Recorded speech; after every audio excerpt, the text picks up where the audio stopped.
Hey guys, what's up? If you want to help support this channel, go ahead and like and subscribe. I've got a video going on in the background of me and Gunner both getting AC130s on Rust. Hope you like it. Be sure to follow me and him on Twitter. I'll have both of our links in the description. But anyways, let's get into it.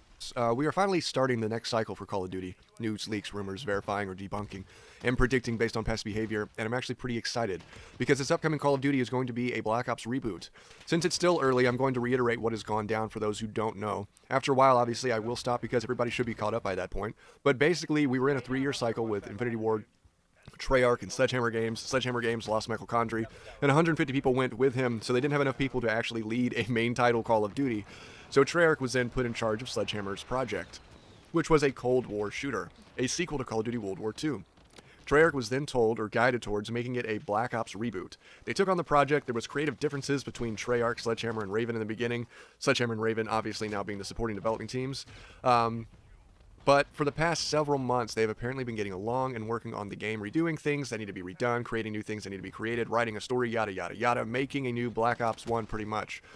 Rebooting was obviously the route they took with Modern Warfare this previous year, and if you look at how much was sold and how much money was made, obviously Activision sees it as a win as far as tactic goes. So rebooting and remastering is pretty much where we are at right now, and I'm not so upset about that because the direction they were previously going was kind of trash, so power to them.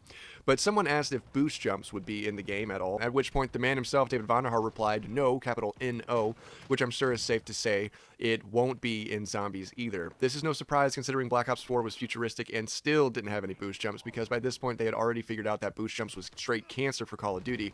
So obviously, if they're going back in time, I don't plan on seeing it in campaign, multiplayer, or zombies for that matter. All dead. With this also being a reboot, you can plan on seeing the Black Ops 4 zombie storyline ending in Black Ops 4 and the Ether storyline starting over.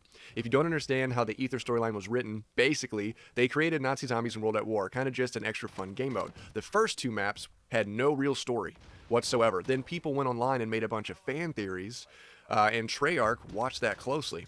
And they had fun creating this in-depth storyline using the source material from the fans and their own imagination, which obviously was fantastic for the community, for World at War, Black Ops, and Black Ops 2. But instead of ending it with Black Ops 2, they tried to keep pursuing it in Black Ops 3. And by that point, it was so far overdone storyline-wise, people are just not interested in the storyline anymore, and it didn't give them goosebumps and make them happy. It seems like a confusing mess that you have to take a college course just to understand in its entirety.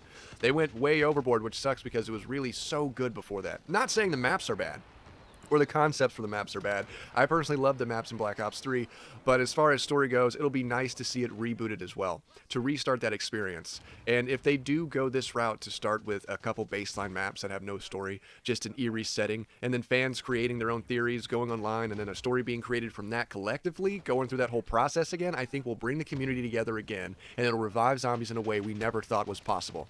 Now again, this is just my assumption that they would go this route. I'm pretty sure they're going to be rebooting zombies as an overall fresh start for Bops 2020. It would just be ridiculous to reboot Black Ops and then have some sequel zombie story tied with it. I think Treyarch is smarter than that. But the big juicy news that I see continuously brought up is that the game is supposed to be more gritty, more gruesome, and more gory than Modern Warfare 2019. And I really do hope this is history repeating itself, because I love Modern Warfare 2, but Black Ops 1 I love just as much, as either a close second or right up there with it. If you asked me to choose between the two, with a gun to my head, I would have to lie in order to survive. They are both in first place in my book. But one thing that Black Ops did better than Modern Warfare 2, campaign-wise, was the gritty feel. Now, Modern Warfare 2, in contrast to COD 4, was way more Hollywood, way more Black Hawk Down, Jason Bourne, green filter action movie, early 2000s-esque, and I love that about Modern Warfare 2. And it had one really gruesome scene in which it was, you know, the very beginning, no Russian. But the rest was just full-blown action movie, which again isn't bad, but Black Ops 1 was gritty and dark, and it made you feel uncomfortable through at least 40% of the campaign. Given historical context, of course, if you didn't really learn anything about history before you played the game, it probably didn't really land with you that much. But that hardcore vibe stayed consistent through Black Ops. And when you were playing as MACV or Search and Observations Group, basically special forces running around in places they shouldn't technically be, and the way you killed people up close and personal with the combat knife with a horizontal stab from behind, only to slice forward and open up their throat, and pull their head back, which is a way to almost instantly drown someone in their own blood, and doing it underwater helps too. But stuff like that in Black Ops landed with me when I was playing the campaign. So when they say Black Ops Reboot is going to be more gory, more gruesome, and more gritty, I say it damn well better. That is what I expect when I'm hopping on this game, okay? When I'm hopping on Black Ops. I'm hoping in my heart that David Vonderhaar has a bigger hand in this game than Treyarch let him in the past 2 Black Ops games, mainly because every Treyarch game he really gets his hands on and has major say on turns out to be gold. And the 2 they didn't really let him touch turned out more like bronze and silver. Now, Infinity Ward brought back people like Jeffrey Smith, Griggs, Emsley, members of the original squad that made Modern Warfare 1 and 2. They brought them back to work on Modern Warfare 2019, so I don't see why Treyarch wouldn't fight to do the same for Black Ops 1 Reboot.